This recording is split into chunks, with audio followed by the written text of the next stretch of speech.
Hello, what I have for you today is an introduction to setting tabs in InDesign, and what I would like for you to do is watch the entire tutorial before you begin working on your own computer. I have pulled up on the screen a basic page to a publication where we're going to set a table of contents. The style and design of the page is already done. What I also have is a copy or a Word document that the client has provided with the information they want on the table of contents page. Now you can see that they have these chapter names lined up to the left with a gap between the chapter number, and then way out to the right they're looking to have the page number set off flush right. So that's kind of the format we're going to follow right now. What I'd like to do is take all of that, select it all, copy it. Let's go over to the InDesign document.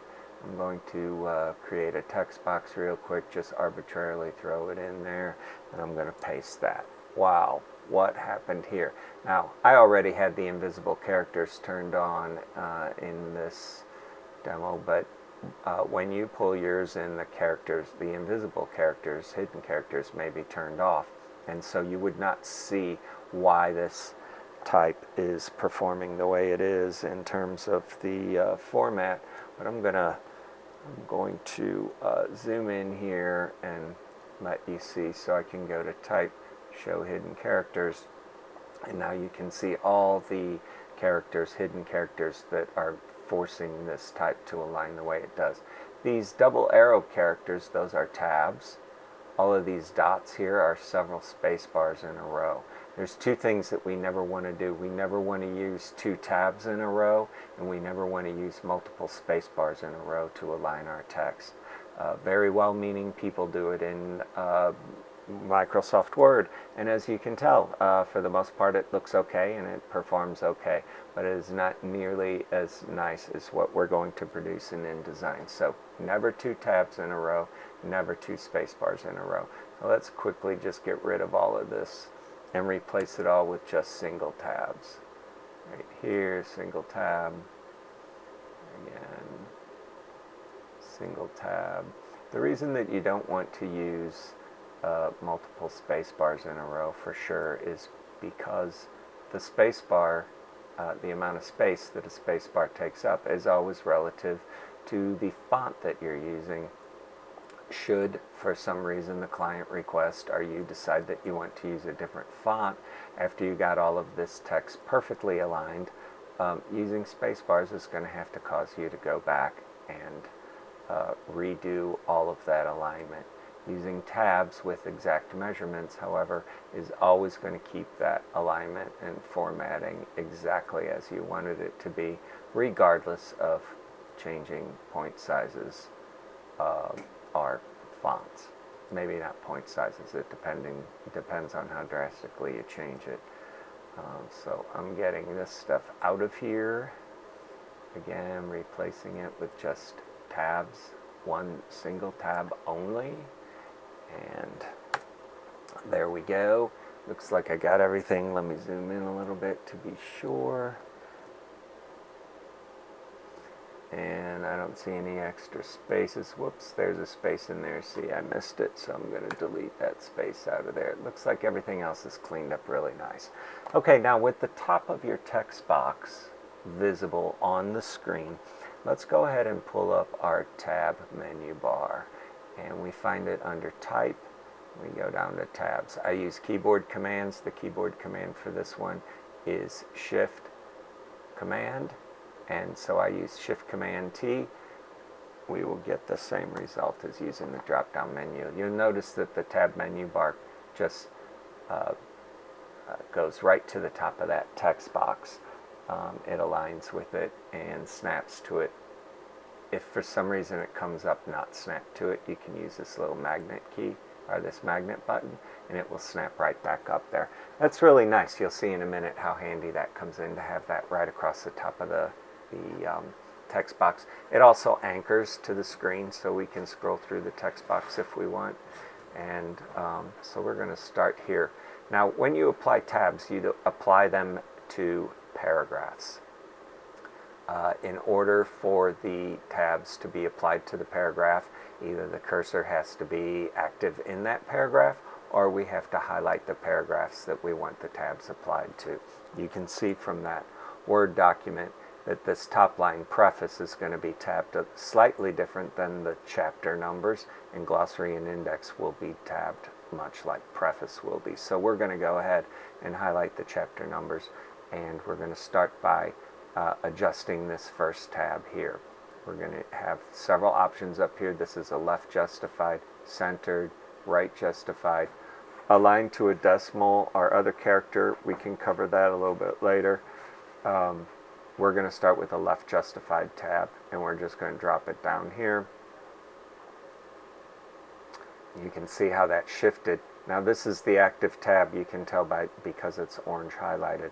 I can actually click and hold that and see a black line showing me where the tab is actually going to line up. And I can adjust that as I see fit. That probably looks okay here. I'm not going to leave this in Minion Pro regular. I am going to leave it 12 points. So what I'm going to do now is just select it all, and I'm going to change it to match the rest of the publication, which is Interstate Regular Condensed for the contents. And I'm going to go back to just selecting these chapter paragraphs to set the next tab. As you saw earlier, we're going to push this page number all the way out to the right hand side. I'm going to start by just with this still selected, or actually I can grab the right hand tab here. I'm just going to click in this area. You can see it all popped in to the right aligned. I can change that. If you change it to center, see how the numbers center over each other. If you change it to the left, they're set flush left. But here we're going to use them flush right. And I can adjust this and put it just where I want it. Let's go with it right about there. That should be fine. Okay, now that we have that done, I'll tell you what I'm going to do. I am going to check one thing here. So with this, my right hand tab is set at 4.0833. I'm just going to go ahead and set that at a nice round number 4. Alright, and the reason that I did that is because when I come up here to set this tab that you see here, I'm going to use the right align. I'm going to drop it in here, and then I'm just going to make sure it's matched up perfectly, I'm going to type 4, right? Okay, now I want to apply a new tab to each of these. I'm going to set it right. It doesn't matter where I put it because I'm going to manually type in 4. Now all of my page numbers are perfectly lined up to the right. By the way, when we started, I can Command Z back out of all of this and show you when we started and this was set up like this. Know that there are default tabs set every ½ inch in InDesign, but we're not going to accept the defaults. We want to fine-tune this and make these page numbers land exactly where we want them, which is right like so. Alright, so I can close out of that now, and one of the things I'm going to do is I'm going to zoom out so I can have a look at this. Obviously this isn't all that attractive as a layout. What I'd like to do is air this out a bit so that it kind of matches the design that we have going on here with a lot of white space between the letters. So I'm going to air out, not the tracking, I'm going to air out the leading here and sort of spread this out a little bit and maybe go with, like, 24 points, something like that. Alright, and I'm also going to take this and I'm going to just drop it down to be even with the top of the C in contents. And anytime that you want to look at the preview, W on your keyboard is the key that will switch you to preview mode. I think it's really good if you make a habit of always hitting the escape key first. So hit escape W, get into that habit. And here's why. Because sometimes, and I've often seen typos in major publications before where there's a W in the middle of the word that nobody ever caught. When your cursor is active in the middle of a line of text or a word like that, and you want to see preview mode and you just hit W, you end up with a communication instead of communication. So if you hit escape, it takes you out of the text box. It automatically selects your selection tool, all right, and then you can hit W and you're not going to end up with communication instead of communication. So anyway, I wanted to look at this in preview mode just to get an idea of what my layout looks like so far. You know, I can tell you a couple of things here. One of the things is that I'd like to see a little more white space on the sides of this, and I would also notice here that there's huge white gaps in here, and when my eye goes across this line of type, once I get into this white space, it's easy to get lost and not really know where I'm going to end up over here.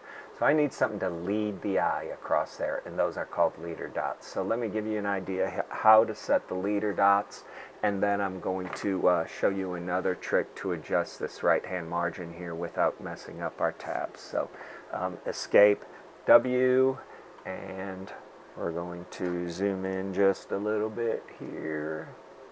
I'm going to hit Command Shift T to get my tab toolbox again, and I'm going to I want the leader dots between the chapter name and the page number, right? Okay, so I'm going to select these again. Again, the tabs applied to the paragraphs that are selected are active. So I'm going to select this tab because that's the one that I want to have the leader dots. I'm going to type a period. Okay, and just hit the tab key out of that, and you'll notice that my leader dots appear. However, I personally don't like leader dots set that tight, and so what I'm going to do, I'm going to set the leader as space, period. Tab out of that, and now I've put some space between my leader dots. What I don't like about this is that, see here between the leader dot and the 2, the leader dot and the 1, leader dot and the 1, I have a nice bit of white space there. Here in 23872, the leader dot pushes right up against the number. I don't really like that either, so I'm going to put a space after the leader dot as well. Tab out of that. Look, now I have even more white space between my leader dots, and I have a fairly consistent white space. At least they're not pushed all the way up against. Okay, so that's how I get my leader dots in there. Here we can put our cursor active in that paragraph. We're going to go space, period, space. Got my leader dots there. Highlight these two. We go leader dots, space, period, space. Tab out of there, and we have our leader dots there. I'm going to close this for right now. Escape, W, Command 0, deselect. I think that's looking a lot better. Now, like I said though, I still want some white space on both sides of this, and so what I'm going to do is select that text box. Alright, I'm going to select my upper left hand corner orientation over here. I'm going to type my x-axis to be 1/2 of an inch. Okay, I like that white space, but look what it did over here. So I'm going to show you an easy way to adjust that. Whoops, Command Z there. I'm going to drag this text box width out to snap to the green. Alright, so now it's snapped to the green. I know I got a 1/2 inch over here. I want a 1/2 inch over here, so here's how I'm going to accomplish that. I'm going to go to the width of my text box, and it is right up against that green, so I'm going to subtract a 1/2 inch off of the width of this text box. I can do that just simply by putting my cursor in that width box, and I'm going to back up to the 4.345, hit the minus sign, 0.5, so 4.345 minus 0.5, hit the enter key, and now I have my text box a 1/2 inch from the green box. But wow, look what it did here. Alright, that kind of messed up my tabs. I have a solution for that as well. So escape W so that we can see the invisibles. All right, the invisible characters. I'm going to zoom in here. We have what's called a little special character, and you'll find it under Type, Insert Special Character, Other. It's called Right Indent Tab. Okay, and I'm doing this after the fact because I wanted to get my leader dot set first. But we're going to replace these tabs with right indent tabs. And here's how we do it. We simply highlight that character. Okay, the double arrows, double blue arrows, that's our tab character. I'm going to go to Type, Insert Special Character, Other, Right Indent Tab is Shift Tab. Okay, that's my keyboard command, so I'm just going to hit Shift Tab. Whoa, look at what that did. How nice is that? Shift Tab. Shift Tab. Shift Tab. You can even see, instead of the double blue arrows, now I have double blue arrows with a line through it. That is the right indent tab. So Shift Tab, let's bring in all those up real nice and get this done quickly for you, and then I'll show you the magic of this right indent tab, because I know you're going to be excited when you see it. Alright, so we have them all replaced with right indent tabs. I'm going to zoom out for you. Escape W so we get a preview mode. Let me select this. Now watch what happens here. This is so cool. Doesn't matter where I drag the edge of that text box.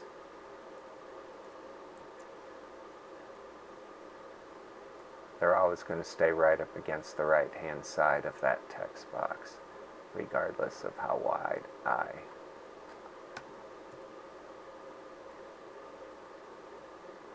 I can put it right up against there if I want. But I don't want it up against there. You saw where I wanted it. So minus 0.5. There's where it stays. And escape W. You know what? I think that's looking pretty good. I'm going to save that right where it is. And I'm going to leave it up on the screen here. Now's your chance to open up the practice file, and let's try to go through the same exercise that I just went through. Go ahead and get started on it. I'm going to come around the room. I'll work with you individually. If you run into trouble, raise your hand, holler at me. I'll get to you as a priority. Make mistakes, that's how we learn. All right, thanks guys.